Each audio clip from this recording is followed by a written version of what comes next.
Assalamualaikum warahmatullahi wabarakatuh. Bertemu kembali dalam pembelajaran bahasa Indonesia. Pada kali ini kita membahas tentang teks eksplanasi. Nah, KD pada saat ini adalah 3.3, menganalisis struktur isi permasalahan argumentasi dan pengetahuan dan rekomendasi kebahasaan teks ekspresi yang didengar atau dibaca. Nah, indikatornya yaitu menentukan ciri-ciri teks eksposisi dengan topik tertentu, mengidentifikasi argumentasi yang digunakan untuk memperkuat tesis, ya. Setelah itu membedakan fakta dan opini dalam teks eksposisi. Nah, dan KD keterampilannya part 3 mengembangkan isi permasalahan argumen, pengetahuan dan rekomendasi teks eksposisi secara lisan atau tulis. Nah, indikator pencapaiannya melengkapi tesis dengan argumen. Setelah itu menyampaikan teks eksposisi dengan menggunakan bahasa yang berbeda. Nah, itu pembahasan awal kita. Langsung saja.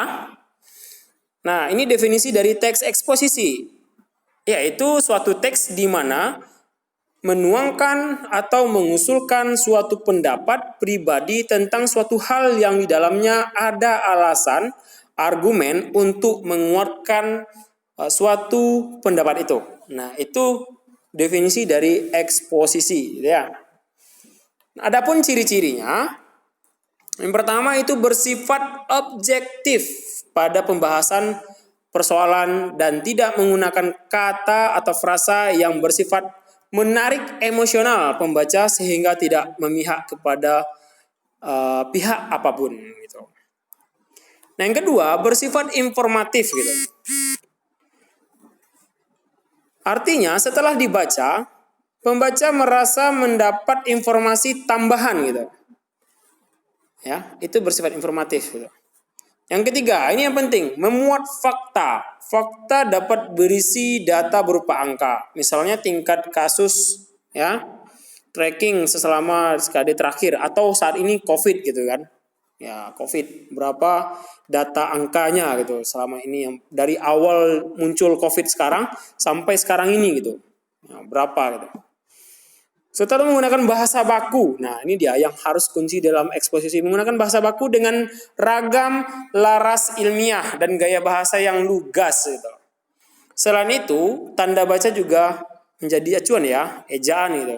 Sangat diperhatikan di dalam eksposisi ini gitu. Nah, sekarang ini tanda baca itu diatur dalam PUEB gitu ya. Nah,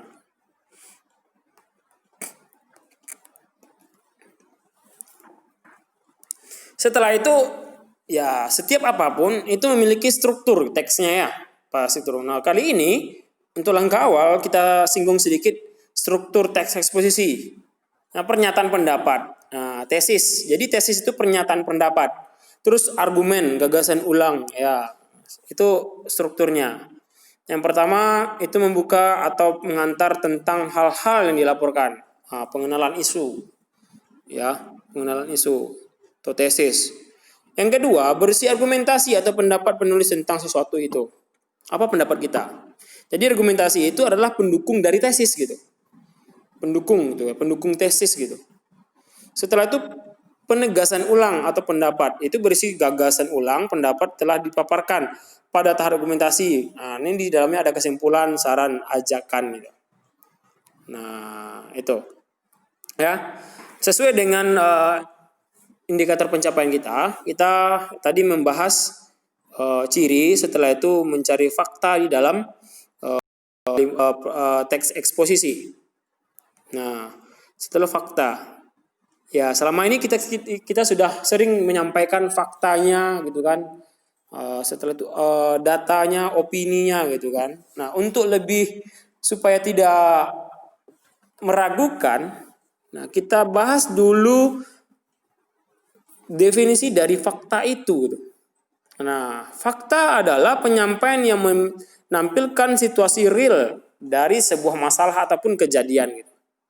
Karena hal inilah bisa dikatakan bahwa kebenaran itu sudah teruji gitu ya. Itu fakta. Real, sesuai dengan keadaan sebenarnya gitu. Jadi bisa dibuktikan, itu fakta itu. Nah, adapun ciri-ciri dari fakta, Ya, itu memiliki data akurat gitu. Yang pertama, dalam kalimat fakta, teman-teman cenderung bisa menemukan data yang jelas terhadap suatu peristiwa. Nah, dalam kalimat, data tersebut dapat berupa bilangan statistik gitu kan, tanggal dan waktu kejadian maupun hal yang telah terverifikasi gitu. Nah, contoh di sini ada kan, jumlah penduduk Indonesia berdasarkan sensus terakhir 2020 mencapai lebih dari 237 juta jiwa. Jadi ada angkanya, ada tanggalnya, ada gitu. Jadi hasil kalau sensus berarti kan orang itu melakukan penelitian dan terjun ke lapangan itu. Seperti itu. Nah, yang kedua, ciri-ciri dari fakta tadi itu bersifat objektif gitu. Jadi maksudnya adalah kalimat fakta adalah menyatakan yang dapat di dalamnya bersifat umum dan telah diakui kebenaran oleh pihak banyak gitu. Khususnya oleh badan atau lembaga resmi. Nah, gitu. Ya, diakui oleh lembaga resmi, setelah itu dan diakui oleh pihak banyak. Contohnya, berdasarkan catatan Komnas, perempuan angka kekerasan dalam rumah tangga pada tahun 2015 meningkat sebesar 9% dibandingkan 2014. Itu contoh yang dulu. Kalau yang sekarang bisa kita kaitkan dengan COVID gitu. Berapa angka terjangkit COVID, berapa angka kematian akibat COVID, berapa angka sembuh dari COVID gitu. Nah, itu harus ada datanya dari mana, siapa yang mengatakan, itu bersifat objektif. Terus benar-benar terjadi yang ketiga, ini penting. Benar-benar terjadi gitu. Ya, benar-benar terjadi. Ini suatu peristiwa mungkin. Sebuah kalimat dapat dianggap sebagai fakta jika pernyataan di dalamnya memaparkan situasi yang benar-benar terjadi gitu. Benar-benar terjadi berarti kamu bisa melihatnya dengan mata kepala sendiri ataupun mendengar laporan beritanya dari orang yang berwenang. Ya, itu. Contohnya di dalam kalimat, sepeda motor tersebut menabrak seorang anak kecil yang tengah menyeberang di jalan gitu. Ya. Jadi nampak sama kita, benar-benar nampak. Ya. Benar-benar nampak gitu. Itu kondisi dari fakta gitu ya. Nah, itu ciri-cirinya. Ya. Yang kedua, yaitu kita membahas opini. Jadi kita ada opini, ada fakta di dalam eksposisi tadi. Nah, oke. Apa pula itu opini? Ia adalah suatu sikap atau pendapat seseorang mengenai sebuah persoalan ataupun keadaan gitu. Yang pernah maupun yang sedang terjadi gitu. Ya, opini antara satu orang dengan orang lainnya cenderung tidak sama sebab dipengaruhi pola pikir gitu ya. Pengetahuan serta lingkungan dalam menanggapinya situasi ataupun persoalan tersebut. Nah, hati-hati kalau kita membuat opini, jangan sampai membuat unsur sara gitu. Ya. Ini anggapan-anggapan, itu opini itu. Belum terbukti kebenarannya gitu. Ya. Itu makanya kita harus dianjurkan untuk hati-hati dalam beropini gitu. Karena nanti ujung-ujungnya bisa membuat sara gitu. Ya, membuat sara. Nah, sudah adu domba jadinya kan. Atau membuat suatu hal yang belum terbukti itu nanti ya ada pasalnya gitu kan. Sekarang namanya hoax gitu ya. Hoax ya. Hati-hati kita. Nah, ciri-ciri dari opini yaitu mengandung pendapat pribadi atau orang lain gitu.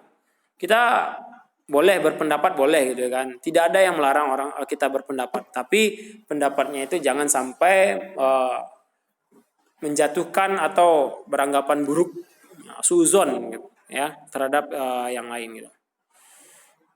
Nah, ciri-cirinya yang mana opini berarti dalam kalimat tersebut kamu menemukan pendapat dari diri sendiri atau orang lain. Dalam beberapa kasus pada kalimat opini ditemukan pernyataan dari orang yang sudah terkenal sehingga terkesan sebagai fakta, padahal perkataan orang tersebut juga masih sebatas pendapat yang belum bisa dibuktikan kebenarannya. Nah, contoh ya, Kapolsek menduga ada dua pihak sengaja membakar ruko-ruko di daerah Tangerang tersebut. Nah, itu kan masih anggapan, meskipun Kapolsek yang mengatakan.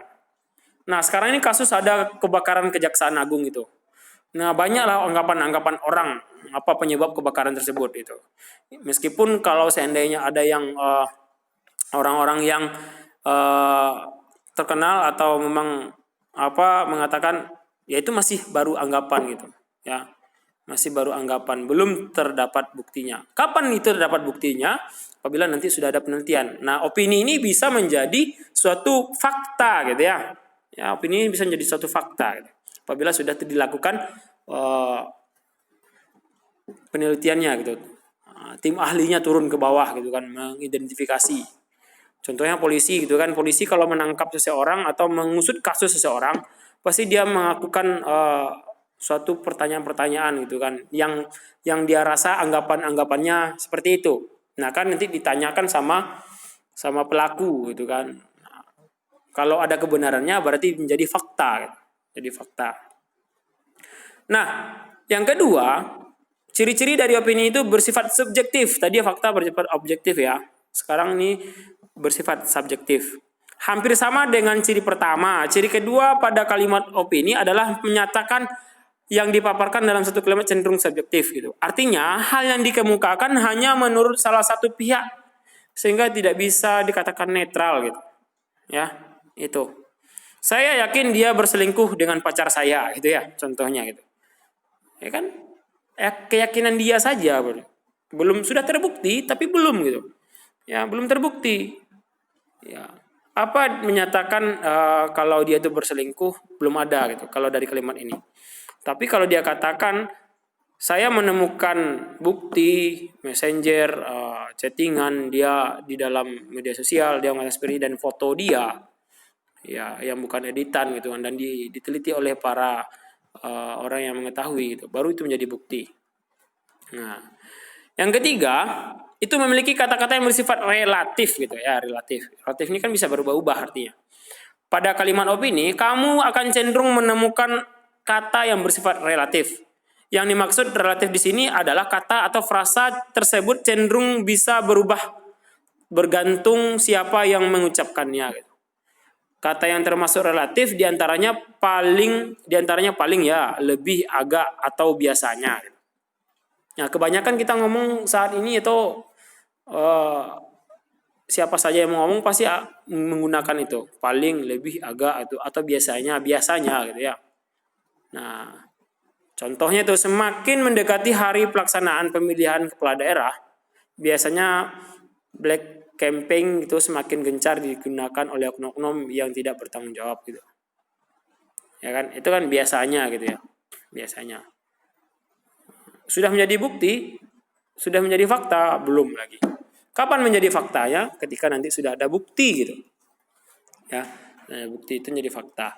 Nah, dalam eksposisi ini sangat banyak ditemukan dan ini merupakan satu ciri dari eksposisi. Jadi Ananda, sebelum Ananda membuat eksposisi, ya, eksposisi sesuai dengan keadaan yang baiknya, lengkap dengan strukturnya, terlebih dahulu, itu makanya di indikator pencapaian, yang pertama itu kita disuruh untuk menentukan ciri ya, mengidentifikasi argumentasi yang digunakan untuk berkotesis dan membedakan fakta dan opini dalam teks eksposisi. Nah, jadi untuk tugas pertama itu sudah ada di sini ya. Bacalah kembali teks eksposisi yang berjudul Pembangunan dan Bencana Lingkungan.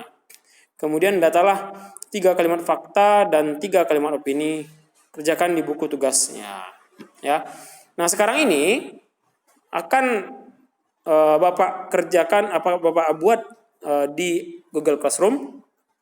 Silahkan nanti dikirim saja melewat Google Classroom, gitu ya.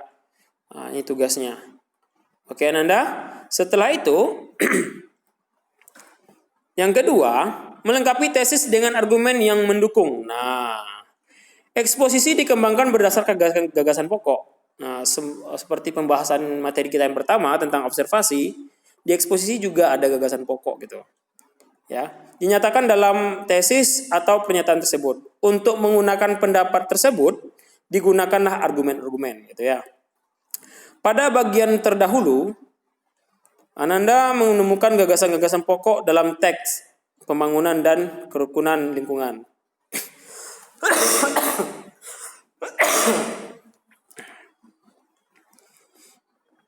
Ya, setelah itu tesis yang merupakan gagasan pokok tersebut dikembangkan menjadi sebuah paragraf yang utuh dengan menambahkan gagasan-gagasan penjelas berupa argumen ya.